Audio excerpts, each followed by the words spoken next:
안녕하세요. 대학만 나와도 어디 가서 기죽지 않고 살 줄 알았는데 그것도 사람 나름이라는 것을 결혼 생활을 하며 뼈저리게 느낀 30대 후반의 여자입니다. 저는 어느 드라마에 나오는 여주인공처럼 딱 조실부무하고 사고무탁한 삶을 보내왔네요. 부모 없이 어디 의지할 곳도 없이 어려서부터 이곳저곳 전전하며 그렇게 자랐어요. 핀잔을 받으며 눈칫밥을 먹다 보니 저절로 독해졌고 나 하나쯤 스스로 건사하며 살아야겠다는 욕심도 생기더라고요. 그래서 저는 환경을 탓하지 않고 정말 악착같이 노력했고 누구나 알 법한 4년제 대학까지 나왔어요. 졸업 후에는 전공에 맞게 쭉 유치원과 어린이집 교사로서 경력을 쌓아왔고요. 제 시댁은 그야말로 배운 집안이라 자부심이 대단했어요. 시부모 전부 서울 유명 대학원 출신이었거든요. 저도 나름 열심히 살아왔다고 자부하지만 그저 그런 4년제 대학 졸업생은 시댁 식구들 눈에는 성에 차지도 않았죠. 그래서 결혼 반대가 무척이나 심했어요. 부모 없어도 당당하게 살려고 노력했던 지난 날들이 무색하게 가방끈이 짧고 또 부모가 없다는 이유로 결혼을 반대하실 땐 속이 많이 쓰리고 자존감도 많이 떨어졌어요. 평생을 함께하려고 약속했는데 그쪽 부모님이 반대하시니 어쩔 도리가 없었고요. 그런데 한참 시부모님을 설득하며 곤욕을 치를 때 찾아와준 축복 같은 우리 아이 덕에 결혼을 할 수 있었어요. 물론 시댁 식구 모두 혼자 임신한 소식에 집안이 수치라며 저를 내치려 했어요. 하지만 남편은 호적에서 파이는 일이 있어도 절대 헤어질 수 없다고 고집을 부렸고 그 덕에 저희는 가정을 꾸릴 수 있었어요. 그때만 해도 애 낳고 제가 시댁에 잘하고 좋은 모습을 보이면 마음을 얻을 수 있을 거라 생각했어요. 그러나 제가 시댁에서 예쁨을 받는 일은 전혀 없었습니다. 아니, 저라는 사람 자체를 인정해주지 않았다고 말하는 게 맞는 것 같네요. 차라리 저를 꼴도 보기 싫다고 시댁 근처에는 얼씬도 못하게 해줬으면 더 좋았을 텐데 시댁 식구들은 저를 뻔질나게도 찾아댔어요. 왜냐면 거의 식모살이 수준으로 저를 부려먹기 바빴거든요. 그뿐인 줄 아세요? 공부하는 남편의 발목을 제가 잡았다며 시모의 원망을 매번 들어야 했어요. 그래서 저는 그 원망이라도 피해보자는 마음으로 남편을 공부시켰어요. 그이가 석 박사 학위를 취득하기 위해 일까지 줄이고 전념하는 동안 저는 가정을 지키기 위해 투잡까지 뛰어가며 뒷바라지를 했어요.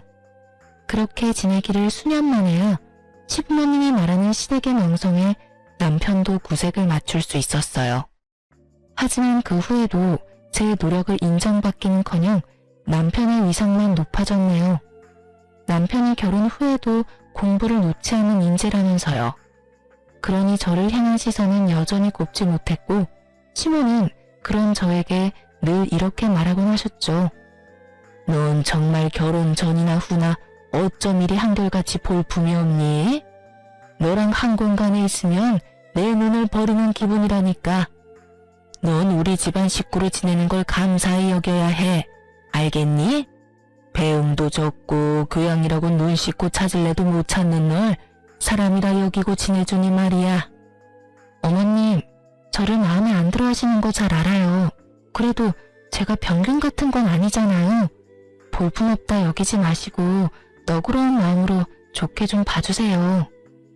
왜 네가 병균이 아니라고 생각하니? 우리 집안에서 환영받지 못하는 건 병균만도 못한 너뿐인데. 죽었다 깨어나도 내겐 너그럽게 쓸 마음이 없으니 이 집안에서 내 눈에 띄지 말고 네 할 일이나 잘하렴. 어머니, 제가 아내한테 제발 예의를 갖춰서 대해달라 말씀드렸잖아요. 이 사람도 저 만나기 전에는 자기 분야에서 열심히 일하는 멋진 사람이었어요. 저보다 더 강단있고 대단한 사람이라고요. 어머니께서 제 아내를 무시하는 건 어머니 아들인 저를 무시하는 것과 같아요. 그러니 이제는 가족의 일원으로 인정해주시고 좋은 마음으로 지내주세요. 시모가 제게 못되게 말할 때마다 남편이 나서서 저를 감싸고 또 자신보다 나은 사람이라고 표현해주며 또 지금의 자신을 있게 해준 사람이라고 표현해 주었어요. 그렇게 제 편에 서준 덕에 모진 시집살이도 참고 살았어요. 한 번은 이런 대우를 더는 받고 싶지 않아 저 역시 학업에 정진해 학위를 높여보려고 했지만 어떻게 알았는지 시모가 남편이 제 뒷바라지하는 꼴은 절대 못 본다며 노발대발을 하는 통에 제대로 시작도 못 해보고 끝이 났죠. 남편이 시모 눈치 보지 말고 제가 원하는 만큼 열심히 해보라고 했어요. 하지만 제가 시모의 등살에 감당할 엄두가 나지 않더라고요. 사실 제 남편에게는 형이 한 명 있는데 아내인 형님도 석사 학위를 취득해 잘 나가는 회사 연구원으로 있어요. 물론 형님은 아주버님과 결혼하기 전에 이미 능력이 좋았죠. 저는 그 때문에 시댁의 미움이 내게 쏠렸나 하는 생각을 참 많이 했어요. 그러나 꼭 학벌 때문만은 아니라는 사실을 저는 이미 그 훨씬 전부터 몸으로 느끼며 알고 있었어요. 형님은 결혼 후에도 일과 공부를 병행하며 박사 학위를 위해 공부까지 하는 중이었어요. 그리고 조실봉한 저와는 달리 형님네 집안은 돈이 많았어요. 그러니 같은 며느리라도 저울질을 하게 되는 건 너무 당연했어요. 시모가 형님을 참 예뻐했는데 그 수준이 어느 정도냐 하면 남들이 보기에도 형님이 시모의 친딸이라고 믿을 정도였어요. 시댁에 오면 정말 손 하나 까딱 안 했고 물 한 잔을 마시더라도 저더러 꼭 가져오라고 시켰어요. 그리고 그걸 제지하는 사람은 아무도 없었고요. 형님은 늦은하게 아이를 출산했는데 상전도 그런 상전이 없었어요. 조리원에서만 꼬박 한 달을 쉬고 왔음에도 몸조리를 핑계로 저더러 틈만 나면 다리를 주무르라며 시켰어요. 그런데 노산이라 그런지 아이가 몸이 약해서 자주 아팠어요. 큰 병이 있거나 한 건 아니지만 잔병치레도 많고 유행하는 질병은 피해가는 법이 없이 죄다 걸리곤 했어요. 그래서 맞벌이 부부로 지내던 형님은 믿고 맡길 사람이 필요하다며 제가 근무하고 있는 어린이집에 애를 입학시켰어요. 그러면서도 제가 가족이라는 사실이 창피하다며 그렇게도 꽁꽁 숨겨댔어요. 그리고 뒤로는 제게 아이를 잘 케어하라고 당부까지 하더라니까요. 어느 정도 각오는 했지만 형님의 육아 방해는 점차 심해졌어요. 자기가 바쁘다는 핑계로 아이를 우리 집에서 재우는 날까지 생기기 시작했거든요. 초반에는 이해하려고 노력했어요. 형님이 바쁘게 일하는 것은 인정할 수밖에 없는 사실이잖아요. 하지만 한 달에 한두 번 정도였던 게 2주에 서너 번씩 늘면서 제 일상에까지 피해를 끼치게 됐어요. 저는 큰맘 먹고 형님에게 딱 잘라 말했어요. 형님, 일 때문에 바쁘신 건 이해하는데요. 이렇게 자주 제게 맡기시면 저도 제 일정에 차질이 생기기도 하거든요. 피치 못할 사정이 아니라면 저희 집에서 재우는 건 좀 자제해 주셨으면 해요.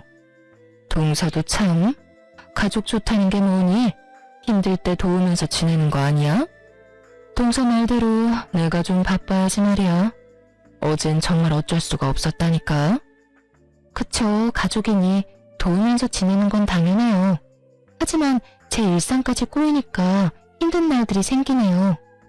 동서 덕 좀 보나 했더니 큰 의미도 없네. 알겠어. 내가 조금 더 신경 쓸게. 형님이 순순히 알겠다고 해 한시름 놓았는데 다음날 시모가 제게 퇴근하면 시댁으로 오라며 전화를 해온 거예요. 그런데 기가 막힌 광경이 펼쳐져 있더라고요. 분명 저와 대화할 땐 좋게 넘어갔던 일을 제게 서운함까지 느꼈다며 문제 삼으며 온 식구들 앞에서 눈물을 뚝뚝 흘려대는 겁니다. 퇴근이 많이 늦어지는 바람에 동선에서 아이가 이미 잠든 후라 몇 번 그대로 재운 적이 있었어요. 그런데 동서가 어제 제게 자기 일상까지 침해하는 짓이라며 면박을 주는데 형님, 그게 다 무슨 말씀이세요? 제가 언제 면박을 줬다고 그러시는 거예요? 동서, 내가 미안해. 내가 나 바쁜 것만 생각하고 동서 힘들 걸 헤아리지 못했어. 나는 윗사람 자격도 없어. 위에 맡기는 거 불쾌하다고 했으니 더는 맡기지 않을게. 그럼 동서 기분이 좀 괜찮겠어? 아가, 네가 뭐가 미안하니? 열심히 살아보려는 게 뭐가 잘못이라고. 예, 너는 어떻게 된 애가 이해심이라고 눈꽃만큼도 없니? 첫째가 바쁜 거 우리 식구 중에 모르는 사람 있니? 조카 좀 봐주고 너희 잘 때 같이 잠 좀 자는 게 무슨 큰일이라고. 불쾌하다는 말까지 하면서 첫째한테 상처를 줘? 어머님, 오해세요. 형님 불쾌하다고 했다니요. 도대체 갑자기 왜 이러시는 거예요? 저도 맞벌이다 보니 일정에 꼬여서 난감한 일이 생기기 시작했다고. 그러니 피치 못할 사정인 날은 괜찮지만 그렇지 않을 땐 좀 자제해달라고 정중히 부탁드렸을 뿐이잖아요. 그게 애 맡기지 말라는 말과 뭐가 다르니? 그리고 네가 같은 뜻이라도 지금처럼 좋게 이야기했다면 첫째가 이렇게까지 서운함에 눈물을 흘리겠어? 넌 생각이라는 게 있긴 한 거니? 어떻게 한치 앞을 못 보고 사람 마음 하나 헤아리질 못해? 첫째가 바빠서 내게 애 좀 부탁한다고 네가 함부로 대해도 되는 줄 알아?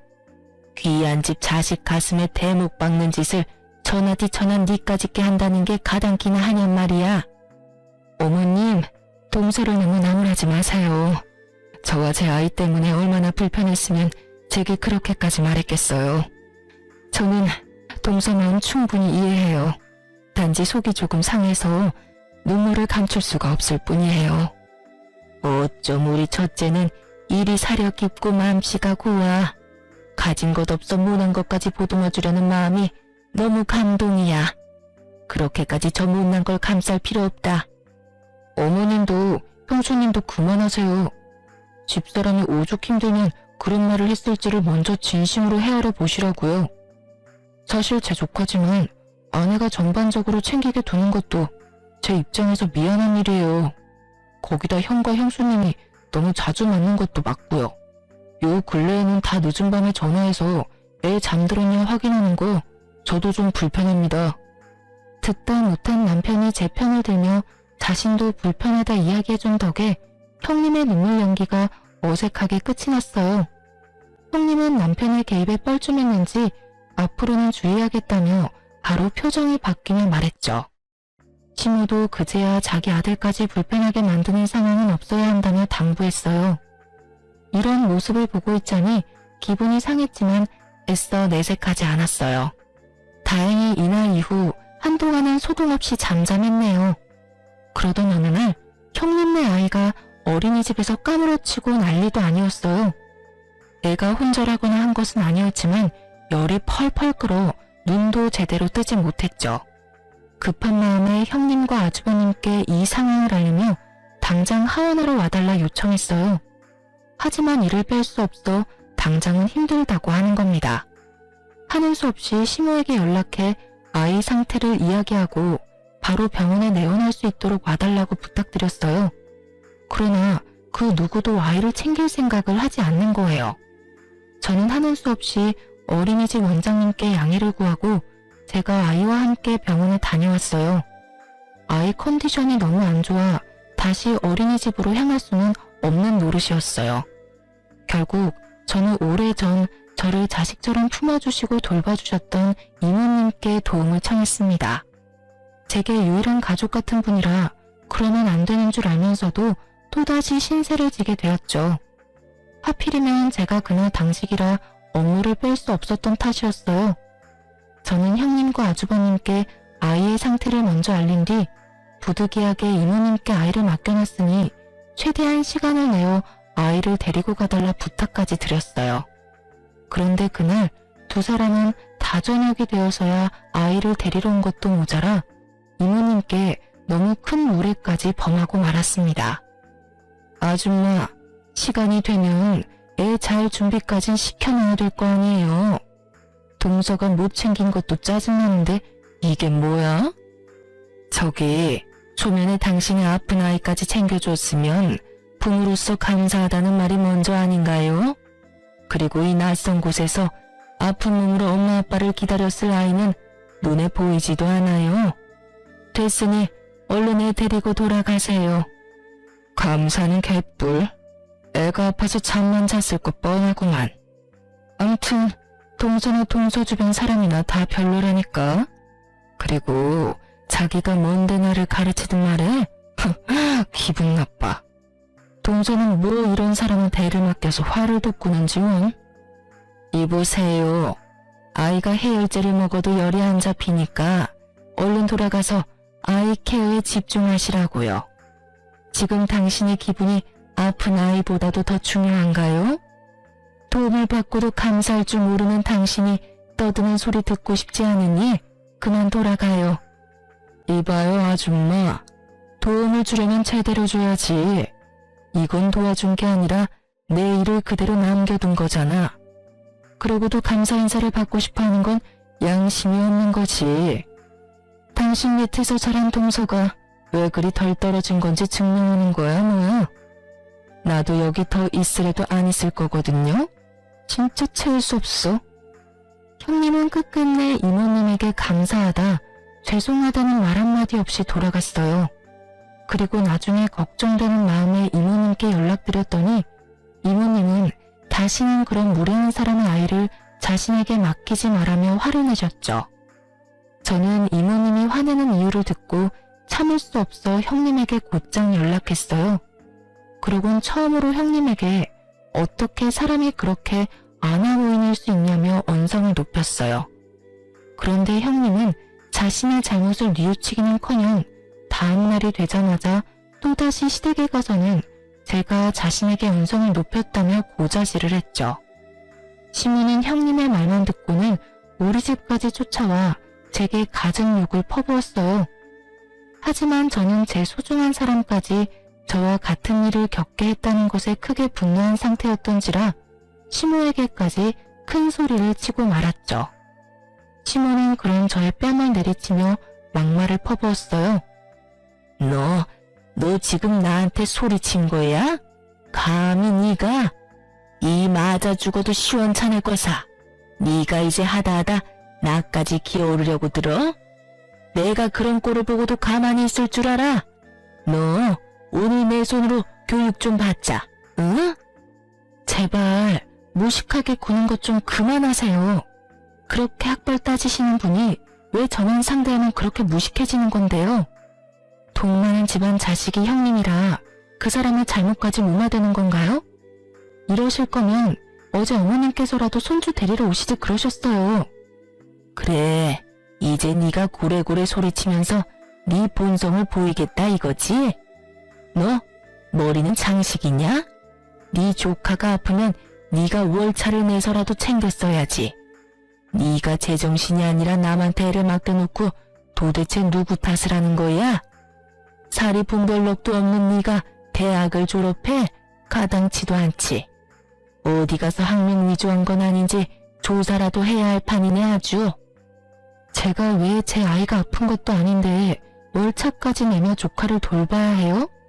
형님과 아주버님도 자기 일이 바쁘다는 핑계로 신경도 안 쓰는데 제가 왜 일에 피해까지 받으면서 그런 미련한 짓을 해야 하는 거냐고요. 사리 분별도 못하는 사람은 제가 아니라 형님과 아주버님이고 어머님이죠. 그날 난생 처음으로 억울함에 세상 떠나가라 울어봤네요. 그런데 시모가 우리 집을 나선 지 2시간 만에 제가 시댁으로 향할 수밖에 없는 일이 터졌습니다. 한참을 북받친 감정을 울음으로 쏟아낸 뒤 핸드폰을 보는데 최근에 바뀐 형님의 프로필 사진이 눈에 띄더라고요. 멋진 여행지에서 찍은 사진이었고 찝찝한 마음에도 알아봤는데 확인하는 순간 주체할 수 없을 정도의 강한 분노가 치밀었어요. 사진 속 그날은 바로 아픈 조카를 이모님이 돌봐주었던 날이자 형님과 아주버님이 둘이서 당일치기로 여행을 다녀온 날이었던 거예요. 저는 그걸 알고 시댁을 뒤엎을 요량으로 찾아가 온몸의 분노를 표출했죠. 형님, 진현이 아파서 제 이모님한테 손 벌린 날 설마 아주버님과 여행 다녀오셨어요? 남한테 아픈 애 맡겨두고 희희낙낙 웃으며 놀다 왔냐고요. 동서, 갑자기 찾아와서 시부모님 앞에서 왜 이래? 여행을 다녀오고 안 다녀오고 그게 뭐가 중요하다고. 내가 여행 다녀온 게 시댁까지 쫓아와서 위아래 없이 굴 일이야? 정말 너무한 것도 정도가 있지. 이건 답이 없네. 오늘 제대로 시시비비를 가려봐요. 아픈 애를 두고 여행 다녀오는 부모라는 것도 웃기지만 부부가 놀려고 아픈 애를 생판 모르는 남한테 맡긴다는 게 부모로서 그게 맞는 처사라고 생각하세요? 애 좀 봐줬다고 지금 나한테 훈수라도 하러 왔니? 동서 일이나 잘하고 동서 처사나 올바른 건지 따져봐. 손윗 사람한테 따지려고 시댁까지 쫓아온 것도 모자라 시부모님 앞에다 두고 이런 행동을 보이는 게 맞는 거야? 그리고 원래 애들은 좀 아프면서 크는 거야. 형님, 원래 애들은 아프면서 큰다고 아픈 애를 부모가 돌보지 않는 게 맞는 건가요? 뻔뻔하게 나오면 그게 다 맞는 말인 줄 아시냐고요. 생판 모르는 남한테까지 애를 맡겼던 날이에요. 그런데도 뭐 하나 느끼는 바가 없으세요? 뭐야? 동서가 부족해서 뭘 모르나 본데 우리 같은 인재들이 시간 빼는 게 어디 쉬운 줄 알아? 막말로 내가 동서이면 어린이집 보내는 이유가 다 뭔데? 그런 일 있을 때 애 잘 챙기라고 보내는 거잖아. 내 돈을 월급으로 받는 주제에 어디서 큰 소리야? 이모님인가 뭔가한테 맡겼던 것도 네가 다른 선생한테 당직 날짜 바꿔달라고 부탁했으면 됐을 일인데 네가 크게 만든 거잖아. 그래놓고 왜 이제 와서 나한테 시비야? 저희는 감정이 격해져 결국 서로의 머리채까지 잡고 싸움을 벌였어요. 급하게 시부모님이 저희를 말렸지만 싸우는 사이 제 손톱에 형님 한쪽 뺨이 긁혔어요. 그러자 시모는 형님 얼굴을 보고는 멍청한 것이 굴러들어와 집안 사람을 다 팬다며 저더러 사람도 아니라고 오버스럽게 난리를 쳐댔죠. 저는 제게 노발대발하는 시모와 형님을 뒤로 한 채 거실에 차려진 다과상을 죄다 엎어버렸습니다. 시모와 형님은 제게 머리가 어떻게 된 거 아니냐고 미친 사람 취급하며 고함을 쳤어요. 저것이 진짜 머리가 어떻게 된 거 아니야? 야, 너 진짜 이 집에서 쫓겨나고 싶어? 우리 아들이 네 편 들어주니까 이제 눈에 뵈는 것도 없냔 말이야. 너 같은 식충이를 가족으로 거둬줬으면 감사한 줄 알고 살아야지. 어디 이런 못돼먹은 행동을 해? 까마귀 고기라도 잡섰어요? 당신들이 가족이라는 이유로 날 괄시하고 괴롭혔던 건 뭐 잘한 행동이야? 나도 남편 보며 당신들 만행을 참아주는 건 오늘부로 끝이야. 내가 당연 모든 걸 똑같이 돌려줄 테니까 어디 한번 즐겨보던가. 저런, 아니 어디서 저런 말도 안 되는 것이 집에 굴러 들어왔어? 네가 참지 않으면 어쩔 건데? 어쩔 수 있는데? 헛소리 집어치우고 이 집에서 당장 나가. 나가! 다시는 발도 들이지 마. 알겠어? 가지 말라고 해도 갈 참이었어요. 악마보다 더 악질인 당신네들이랑 한 공간에 있기 역겨워서 숨을 쉴 수가 있어야지. 저는 분명 똑같이 되갚아준다고 했지만 시댁 식구 중에 그 누가 제 말을 새겨 듣겠어요. 그저 지렁이도 밟으면 꿈틀거린다는 거야 뭐야? 하고 대수롭지 않게 여겼겠죠. 하지만 제가 그간 남편만 보고 참아온 세월, 부당한 대우를 받았던 그 많은 날을 모조리 되갚아주겠다고 결심한 순간 복수의 칼날을 갈기 시작했죠. 그런데 하늘도 이런 저를 가엾게 여겼던 걸까요? 우연히 약속을 잡아 만나게 된 이모님께서 또 한 번 저의 귀인이 되어주었어요. 시모와 형님에 관한 이야기를 나누는데 이모님께서 안 좋은 기억 때문인지 형님을 정말 질 나쁜 사람이라고 표현했어요. 그러면서 도대체 어떤 일을 하길래 그 직장에선 그런 못된 사람을 써주느냐고 말하기에 저는 형님이 다니는 회사에 대해 알려주었어요. 그런데 이모님이 꽤 놀란 표정으로 그게 정말이냐며 재차 확인까지 하시더라고요. 그리고 이모님과의 만남 일주일 후 형님이 회사에서 퇴출당하고 말았습니다. 사실 이모님의 남편이 형님이 다니는 회사의 연구소장으로 있었어요.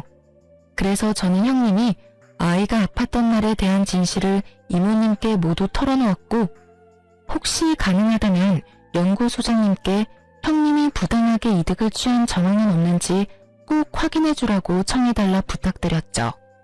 이모님도 형님 같은 사람은 좋은 곳에서 대우받으며 일할 가치도 없는 사람이라며 저를 대신해 말을 전해주었어요. 실로 연구소장님은 형님의 평판과 업무 능력 등을 조사에 나섰고 형님이 그간 해왔던 만행이 낱낱이 밝혀지고 말았던 거죠.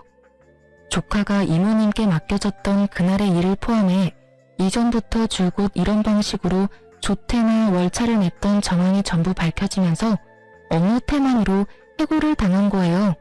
하지만 형님은 그때까지만 해도 자신이 잘렸다는 사실을 인정할 수 없다며 자기 같은 인재를 버린 것을 후회하게 만들 거라고 다른 연구원 이곳저곳을 알아보며 뛰어다녔어요.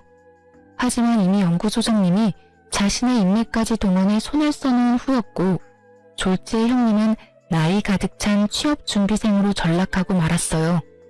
형님이 취업준비로 쩔쩔매고 있던 어느 날 아주버님께서 갑작스럽게 저희 부부를 찾아왔어요.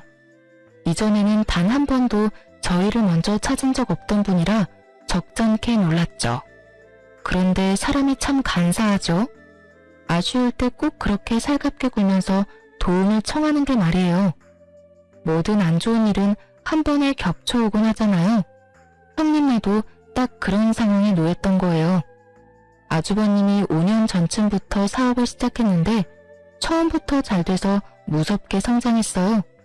그런데 딱 이 타이밍에 갑자기 투자하기로 되어 있던 곳에서 변심으로 투자하지 않겠다고 해버린 거죠. 아주버님은 투자받을 걸 굳게 믿고 이미 일을 키운 상태라 당장 그 투자금이 없으면 빚을 내야 한다며 우는 소리까지 하며 도와달라 하더라고요. 동생아, 가족 좋다는 게 뭐냐? 이렇게 서로 힘들 때 돕고 사는 거 아니겠어?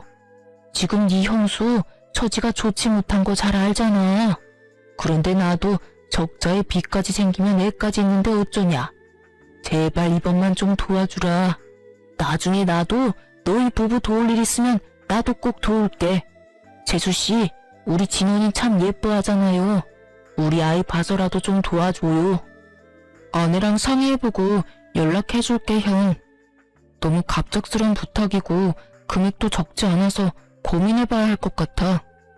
아니, 가족 일인데 고민하고 말고 할 게 뭐 있어.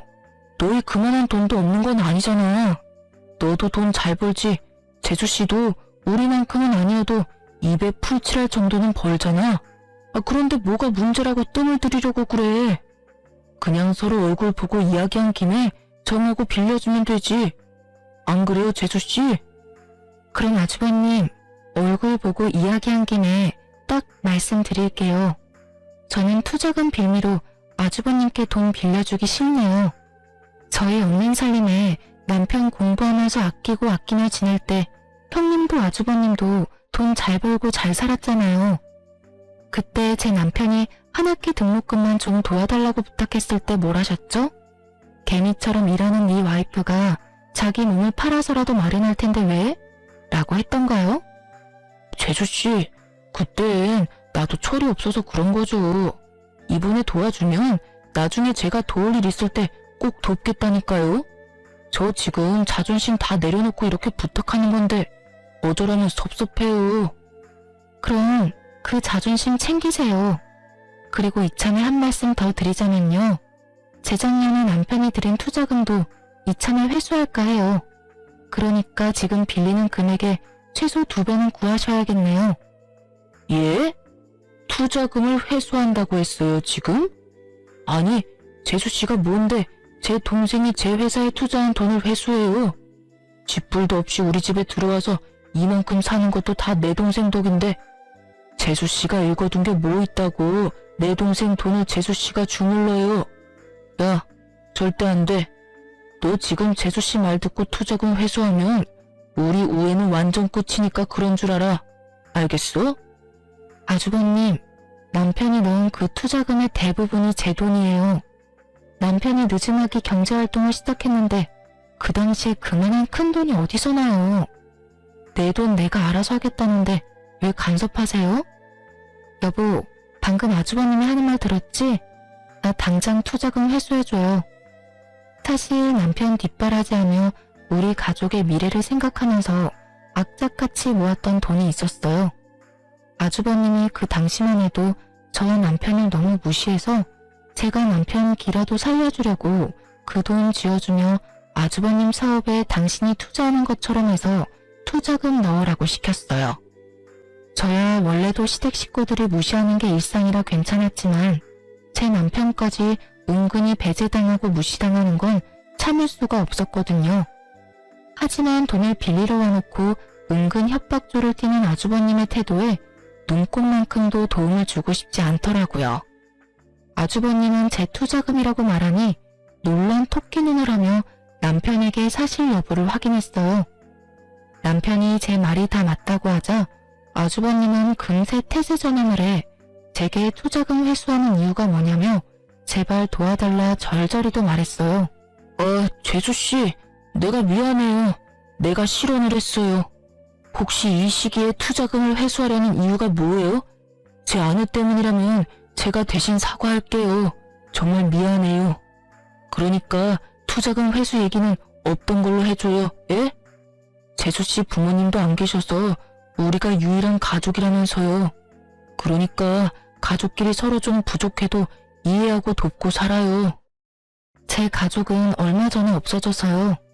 유일한 가족이 남편과 제 아이뿐이라 이해할 것도 도울 것도 없네요. 그만 돌아가 주세요. 아주버님께서 이러시는 거 상당히 불편해요. 재수씨, 그게 무슨 서운한 말이에요. 가족이 왜 없어져요? 우리가 다 가족이지. 재수씨, 제가 돈 빌려달라고 한 건 고사하고 제발 투자금 회수만이라도 하지 말아줘요. 우리 그 투자금까지 빼면 진짜 길바닥에 나 앉아야 할지도 몰라요. 저와 아내는 그런다고 쳐도 아이는 어떡해요. 우리 아이를 봐서라도 마음 바꿔줘. 제발요. 제가 조카 봐서 여태 참은 건 모르고 왜 이제와 아이를 봐서 마음을 바꿔달라 하세요? 저는 이제 제 아이 봐서 회수해야겠으니 그만 보채고 돌아가세요. 한 번만 더 동동거리시면서 찾아오시면 그땐 문전박대 제대로 당할 줄 아시고요. 아주버님은 우리 집을 나서는 그 순간까지도 제게 제발 도와달라 애원했어요. 하지만 저는 충분히 제 의사를 전한 뒤로는 거들떠보지도 않았죠. 남편은 결국 아주버님을 집에서 끌어냈어요. 그러자 복도에서 더럽고 치사해서 그 돈 안 받는다며 우리 집 현관문을 몇 번이나 발로 차고 돌아가더라고요. 저는 그 모습에 정말 끝까지 못돼 처먹었다 싶은 생각이 들더라고요. 그래서 남편에게 아주버님 연락은 무조건 받지 말라 당부했어요. 실로 하루에 몇 번씩 남편에게 전화를 했고 남편의 일까지 방해할 수준에 이르자 남편도 나중에는 아주버님 연락처를 수신 차단해버렸죠. 그러자 시모가 제게 연락해 열불을 냈어요. 동생이라고 하나 있는데 제가 우애를 다 갈라놨다면서 저더러 오늘보다 더 더럽고 추악한 것이라고 하더군요. 저는 그런 시모의 전화를 끊어버렸어요. 더 듣고 있어봤자 제게 득될 거 하나 없으니까요. 그런데 시모가 그런 제 행동에 머리끝까지 화가 나는지 우리 집에 찾아와 문을 열라며 난동을 부리는 거예요. 복도식 아파트라 이웃집 눈치가 많이 보여 결국 문을 열어주고 말았어요. 들어오자마자 제 얼굴을 내리치며 귀청 떨어지도록 언성을 높여 소리쳤어요. 감히 네가 내 전화를 멋대로 끊어? 내가 그러고도 가만히 잠자고 있을 줄 알았냐? 오만방자한 것이 감히 시어머니 알기를 개떡같이 알고 하는 행동마다 사람 천부를 나게 만들어? 배우다 만 것들은 이래서 안 된다니까. 얼마나 못 배웠으면 행동거지가 그따위야. 이런 것도 사람이라고 고개 쳐들고 있는 꼬라지하고는. 오만방자한 건 제가 아니라 어머님 첫째 아들이죠. 어떻게 자식의 거울은 부모라는 말이 이렇게 꼭 맞는지 몰라요. 어떻게 말하는 것도 행동하는 것도 그리도 천박한지 부탁한답시고 못되게 구는 걸 들어줄 수가 있어야죠. 뭐야? 너 지금 뭐라고 짓거렸어? 오늘 내 손에 한번 목숨줄 끊겨볼래? 어? 이게 미쳤다 하니까 진짜 개념을 상실했냐? 어머님 말씀대로 어머님처럼 배우다 말아 그런가 보죠. 어머님도 저랑 학력이 똑같던데요? 그러면서 왜 그리도 학력 따지면서 사람 무시한 건지 저는 아직도 이해가 안 되네요. 아주버님 임신해서 석사 문턱만 간신히 밟아본 정도라는 거 제가 모를 줄 아셨어요? 네가 그걸 어떻게 알았어? 어떻게 알았냐고? 남편과 나만 알고 있는 비밀을 네가 왜 알고 있느냔 말이야. 두 손으로 하늘을 가려보세요. 가려지나. 이 세상에 평생 가는 비밀이 어딨어요. 형님 말고는 다 아는 사실을 왜 어머님만 모르고 계시는지 원. 형님이 알면 얼마나 기가 찰까요? 그렇게 저를 간신히 대학 나온 볼품없는 애라며 같이 욕했을 텐데 그런 어머님도 저와 다를 바가 없다니 말이에요. 시모는 내가 자신의 학력을 알고 있다는 사실을 알자 울그락불그락 해준 얼굴이 돼서는 갑자기 제 손을 덥석 잡는 거예요. 그러더니 형님에게만은 밝히지 말아달라고 애원하기 시작했어요. 집안에서 자신의 위치가 얼마나 뭉개지겠냐며 제발 그런 일이 없도록 비밀로 간직해달라는데 그 모습이 얼마나 절절한지. 그렇게 시모의 약점을 잡은 덕에 더 이상 절 무시하고 하대하는 사람은 없었어요. 하지만 웃기게도 제가 시모의 비밀을 알고 나니 주부로 지내고 있는 형님의 위치가 예전에 저만큼이나 떨어지더군요. 시모가 제 눈치를 보느라 형님을 예뻐하지 않은 것도 있지만 좋은 학력으로 어느 곳 하나 취직 못하고 있다며 닥달했어요. 형님은 자신을 대하는 태도가 바뀐 시모에게 대들기 시작했고 엄마와 친딸만큼이나 좋았던 관계는 더는 없었어요. 결국 형님네 부부 문제로 번져 매일같이 집안이 시끌시끌했어요. 그러다 나중에야 형님이 자신이 잘리게 된 사실을 알게 되었어요. 더불어 이모님이 연구소장님의 아내라는 사실까지도요. 형님은 그제야 제게 제발 한 번만 이모님 부부를 만나게 해달라며 매달렸어요. 취직을 할 수 없으니 시댁에서 무시당하는 거 아니냐며 한 번만 도와달라 싹싹 빌더라고요. 동서, 내가 긴 세월 모질게 군 거 마음에 담지 마. 다시는 그런 짓 하지 않을게. 하늘이 맹세해. 그러니 제발 동서를 돌봐주셨다던 그 이모님 좀 한 번만 만나게 해줘. 부탁이야. 정말 이번 딱 한 번만 힘 좀 써주라. 형님, 다 형님이 자처한 거잖아요. 그냥 감내하고 사세요. 타지 멀쩡하니 그 일 아니고도 할 수 있는 일은 세상에 많아요. 자기 일 아니라고 그렇게 쉽게 말하지 말고 제발 한 번만 도와줘. 우리 진현이 생각해서라도 엄마가 제대로 자리 잡고 있어야 하잖아. 내가 이모님께 사과드릴 수 있도록 동서가 자리 좀 마련해줘. 응? 같이 애 키우는 입장이니 이것저것 재고 따지지 말고 닥치는 대로 일하며 애 키우고 사세요. 다른 사람들도 다 그러고 애 키우며 살아요. 저는 자기의 위신을 위해 이제야 이모님께 사과한다는 형님을 깡그리 무시한 채 일절 이모님과 연결해주지 않았어요.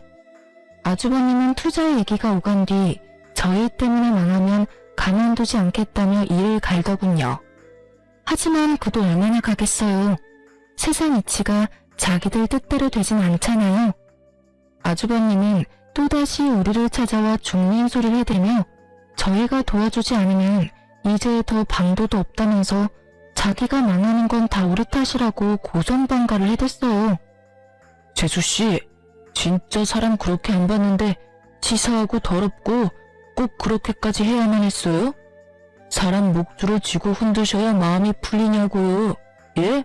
아우, 사람이 부탁을 했으면 들어주는 신용이라도 해야지. 많이 취하셨네요. 그냥 돌아가세요. 저흰 더 할 말 없네요. 형, 진짜 대체 왜 이래? 그만 돌아가. 밤이 늦었어.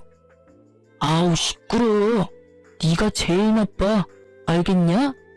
넌 형 망하는데 눈도 깜짝 안 하고 멀쩡한 투자금을 왜 회수하냐 이 말이야. 우리 집안 꼴이 우스워진 건 다 네가 결혼을 잘못했기 때문이야. 다 저 멍청한 재수씨 때문이라고. 아, 짜증나. 재수없어.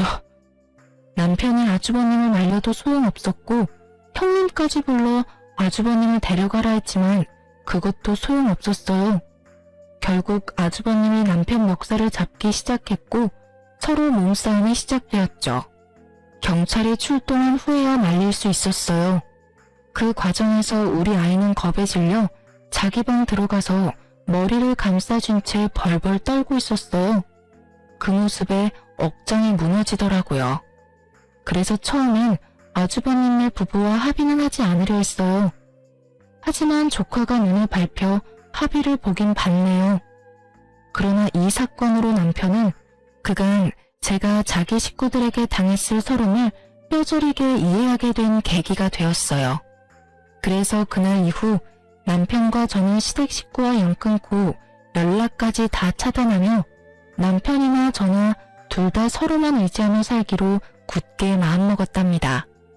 나중에 시모가 남편에게 어떻게 부모와 자식 간의 관계를 끊을 수 있냐며 절대 안 된다고 남편을 설득하려 안간힘을 썼어요. 하지만 남편은 끝내 시모의 설득을 거부했고 나중에는 시모가 제 옷깃까지 부여잡으며 제발 이런 악연으로 남지 않도록 제가 나서달라더군요. 예, 어떻게 부모를 멀리하고 지낼 수 있어? 제발 네가 내 아들 좀 어떻게 해주렴. 내가 다시는 내게 못나게 굴지 않겠다 약속도 했지 않니? 그런데 갑자기 왜 내 아들이 그런 마음을 먹은 거야? 나는 내 자식 못 보고는 못 산다. 이런 불효가 어디 있니? 어머님께서 저에게 저질렀던 멸시와 악행이 낳은 결과니까 직접 이 문제를 해결해 보세요. 그러면 남편도 마음을 달리 먹을 줄 혹시 아나요? 죄송하지만 저는 원래도 부모가 없던 놈이라 아쉬울 게 하나 없네요. 아니, 제가 앞으로 어머님과 아주버님 매회를 마주하지 않아도 된다고 생각하니 이제야 숨이 쉬어져요. 그러니 이제 그만하세요. 나는 시모의 마지막 애원도 딱 잘라냈어요. 그제야 시모는 눈물바람을 하며 지난날의 자신의 언행에 후회라는 걸 하게 되었네요. 후에도 제가 근무하는 곳에 찾아왔지만 저는 절대 시모를 만나주지 않았어요. 나중에 남편이 시모가 제 직장까지 찾아온 것을 알고는 직장까지 옮기라고 권유했고 마침 좋은 자리가 나 저는 이직을 하게 되었네요. 모든 풍파가 지나간 뒤 이제야 좀 살맛이 난달까요? 형님이 남편과 한번 연락이 닿은 적이 있는데 그때 들은 소식으로는 아주버님도 형님도 먹고 살기 위해 화기와 관계없는 일을 시작했다고 하더라고요. 그리고 시모는 하나 남은 자식마저 자신이 등질까봐 전전긍긍하며 조카의 양육을 도맡아 하고 있다고 해요. 뭐라도 도움이 되면 자신의 곁에 남아있을까 하는 마음으로요. 나중에 그렇게 없는 듯 계시던 시부가 시모의 양육을 보고는 남편에게 조카만이라도 돌봐줄 수 없겠냐고 부탁하셨죠. 시모의 스트레스를 오롯이 조카가 받고 있다며 가여워 죽겠다고요. 하지만 남편은 그것 또한 그들이 만든 상황이니 절대 우리 부부는 개입하지 않겠다고 선을 그었어요. 그 후로 시부도 더는 저희에게 연락해 그런 부탁은 하지 않았죠. 시모와 아주버님네를 보니 학벌은 삶에 있어 중요하지만 결코 인생의 전부가 될 수 없다는 것을 다시금 깨닫게 되었어요. 지금 저희 부부는 아이와 단란하게 지내며 소소한 행복 속에서 지내고 있답니다. 그리고 저는 새로운 어린이집에서 새롭게 자리 잡아 제 일상이 좀 더 윤택하게 변화했어요. 이전에는 더 나은 곳으로 옮기며 급여나 환경 모두 훨씬 좋아졌거든요. 이전의 일상에서는 상상해보지도 못한 그런 여유로움을 이제는 매일 누리며 지낸다는 것만으로도 행복해요. 비록 남편이 가족과 멀어진 것은 안타깝지만 남편도 지금의 생활이 더욱 만족스럽다고 얘기해주어 한시름 놓았네요. 앞으로는 우리 세 식구의 안위만을 생각하며 저 자신이 존중받고 또 존중하는 삶 속에서 살아가고 싶어요. 다사다난한 30대를 잘 마무리하는 해를 보내고 부디 제 40대는 찬란하게 피어나길 바라며 이만 사연을 마칩니다. 시청자분들께서도 늘 존중의 삶 속에서 평안하시길 기원합니다.